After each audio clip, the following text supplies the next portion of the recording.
E aí é muito provável que você passe a vida sem entender qual é a tua praia. Vai empurrar a vida com a barriga. E aí a vida vai ser ruim, fracassada, sem graça. Porque você não vai explorar aquilo que você tem de mais forte. A gente normalmente se esforça para obter recursos pessoais, para poder dispor de coisas que nos tragam algum conforto e algum prazer. E assim, à medida que vamos colecionando coisas, vamos nos autorizando a achar que a vida está melhorando. Se nós dermos a palavra a pensadores, certamente perceberemos que a resposta que eles têm para nos dar é um pouco diferente disso. Por exemplo, os gregos, e Aristóteles aqui é o primeiro nome, acreditavam que para que a vida possa valer a pena, é imprescindível que haja excelência. Essa é a resposta do pensamento antigo. A sua vida será boa se você perseguir a excelência. E gozado porque eu também encontrei excelência passando aqui no meio dessas palavras. O que será que os que inventaram a palavra excelência queriam dizer com isso?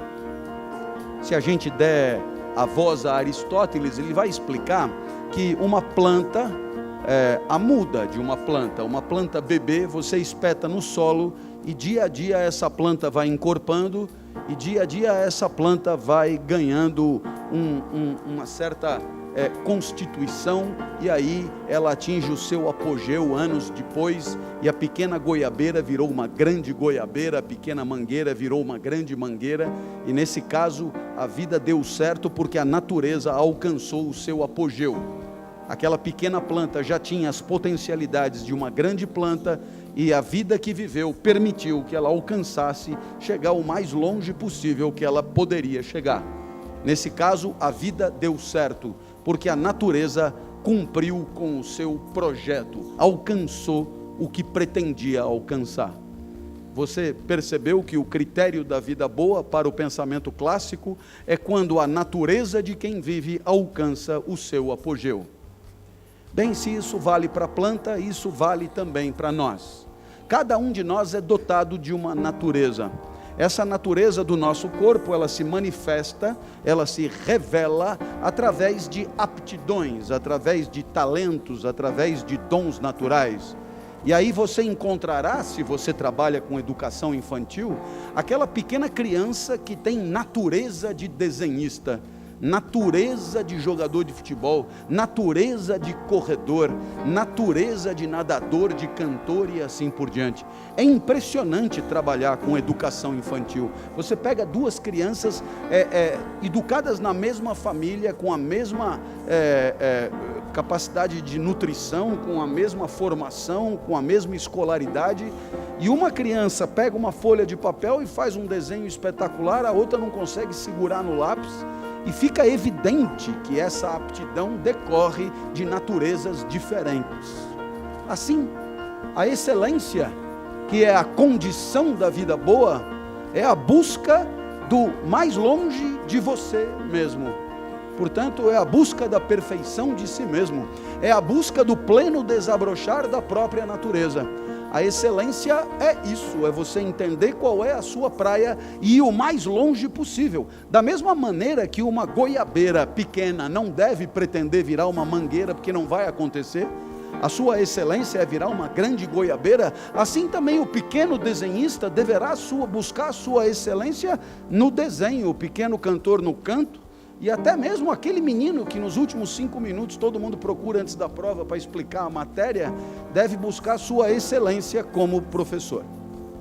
E aí você entendeu que cada um de nós, para viver bem, deverá conhecer-se a si mesmo, entender qual é a sua praia, entender qual é a sua aptidão, qual é a sua natureza, e só isso permitirá a busca da excelência, e a busca da excelência é a própria felicidade. Claro que pode dar errado, né? A goiabeira pode ser espetada num lugar inadequado, sem água, sem sol, sem nutrientes, ela encrua, ela não vinga, ela não vai chegar lá, e aí então ela vai fracassar, a natureza fracassa. Da mesma maneira conosco, é muito difícil você descobrir o talento para o desenho num lugar que não tem lápis e papel. Muito difícil descobrir o talento para a música num lugar que não tem instrumentos musicais. E aí é muito provável que você passe a vida sem entender qual é a tua praia. Vai empurrar a vida com a barriga. E aí a vida vai ser ruim, fracassada, sem graça. Porque você não vai explorar aquilo que você tem de mais forte.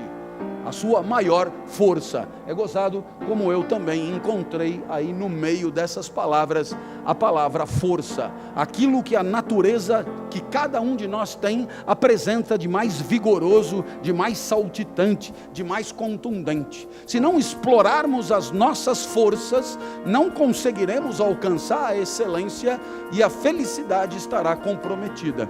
Aristóteles chega a dizer, e é muito legal quando ele diz isso, que quando você não busca a excelência, a vida é entediante. E quando a vida é entediante, cada segundo da vida você torce para passar logo. E é incrível a atualidade disso, parece que ele está aqui do lado falando isso, não é? Eu me lembro que eu ia para a escola, eu estudei aqui a vida inteira, aqui no Colégio São Luís, a 200 metros daqui. Eu ia para a escola, a aula acabava meio-dia, 15 meio-dia eu já estava com a mochila pronta, doido para cair fora. Se eu tivesse lido Aristóteles, eu teria entendido que eu estava fora de lugar, que eu estava vivendo errado. Por quê? Porque ali eu não estava explorando todas as minhas forças, todas as minhas potencialidades. Aí saía da escola, meu pai me obrigava a nadar, eu nadava ali embaixo, no clube paulistano, e eu era horroroso para nadar. Horroroso, eu detestava nadar, nadava até que mais ou menos, fiz revezamento muito tempo com um rapaz, que esse sim era nadador por natureza, chamava Ricardo Prado, esse era, né, era bom de piscina, e eu fazia revezamento com ele, você pode imaginar, né? Eu, na verdade, o atrapalhava sistematicamente. Apesar de mim, a gente ganhava, porque ele era muito bom, mas eu fazia de tudo para que a gente acabasse perdendo. Aí no domingo meu pai me levava no Morumbi para ver jogo, impressionante, 90 minutos esperando aquilo terminar. Acontecia comigo mais ou menos o que acontece com você num jogo de beisebol, você não sabe o que tem que acontecer para marcar ponto. E aí meu pai dizia, foi gol, e eu fingia vibrar para ele não ficar chateado. E ele dizia, foi gol dos caras, caralho, cala a boca que nós vamos apanhar, moleque imbecil. Nossa, meu pai também me levava na escola de arte, legal, né? Para artistas, talvez. Tinha aula de argila, nada pode ser mais insuportável do que uma aula de argila. Eu sempre fazia um cinzeiro, eu tinha que dizer que era um cinzeiro sempre. Pior do que argila, só origami. Em japonês deve querer dizer coisa do demônio, não é possível, origami. 360 dobras na ordem certa, você chegar num fascinante passarinho que você chucha no rabo, ele abana as asas, errou uma dobra, fudeu o passarinho, eles ainda chamam de passarinho da felicidade. Nunca o meu passarinho abanou as asas, nunca deu certo, nunca o avião voou, nunca o navio flutuou, nunca nada. Mas aos 13 anos a vida mudou. Aos 13 anos o professor de geografia entrou, disse que ele mesmo não daria aula, o curso seria só de seminários dados pelos alunos, e no sorteio dos temas para mim caiu o petróleo. Assunto sem graça, mas eu já estava acostumado, a vida era sempre assim. Fui para casa estudar e no meio do semestre chegou a minha vez. Aí eu subi num palquinho parecido com esse, na frente da sala, e quando eu olhei para a sala estava apinhado de gente. Tinha muito mais gente do que colega de classe. Colegas de outras classes vieram, os professores deixaram que viessem, os professores vieram junto. Eu tinha fama de doido, isso ajudava a atrair as pessoas. Eu era muito esquisito quando eu era criança.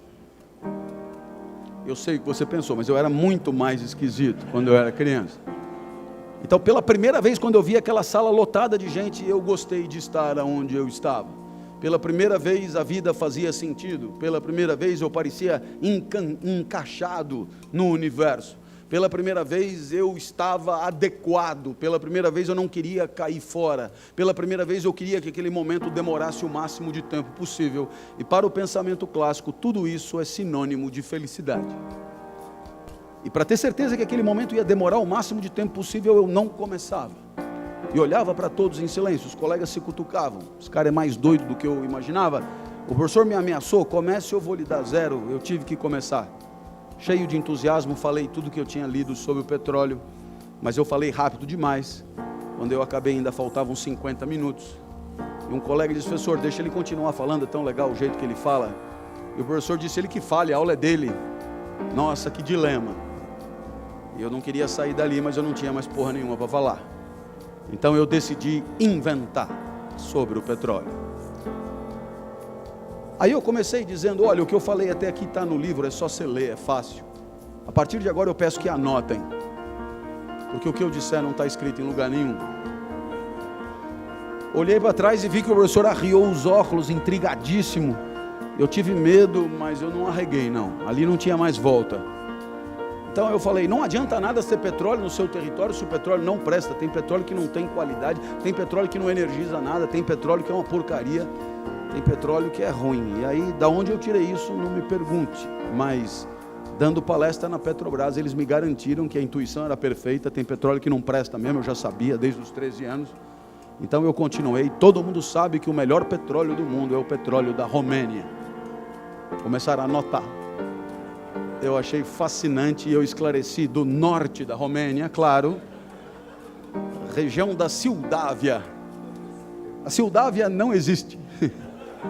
Eu tirei das aventuras de Tintim. Eu olhei para trás e vi que o professor balançava. Ele devia estar pensando: eu não sei porra nenhuma disso, cara, não pode estar zoando com a minha cara.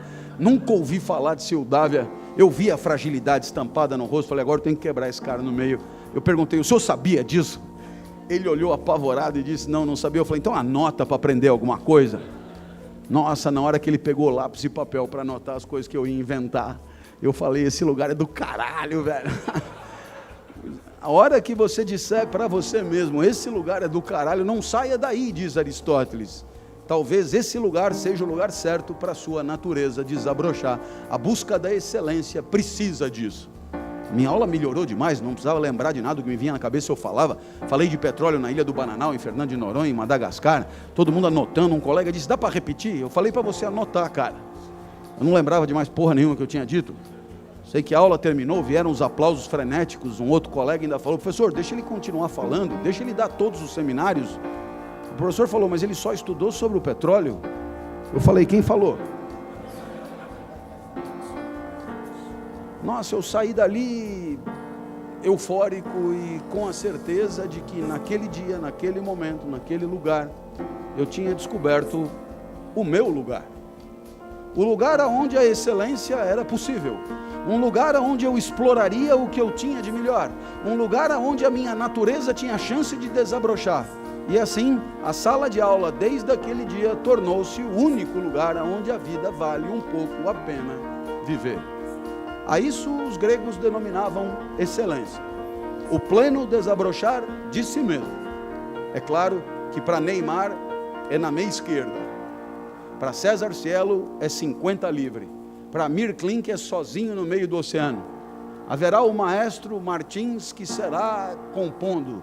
Haverá tantas e tantas situações que permitem a excelência, dada a diversidade de natureza que caracteriza cada um de nós.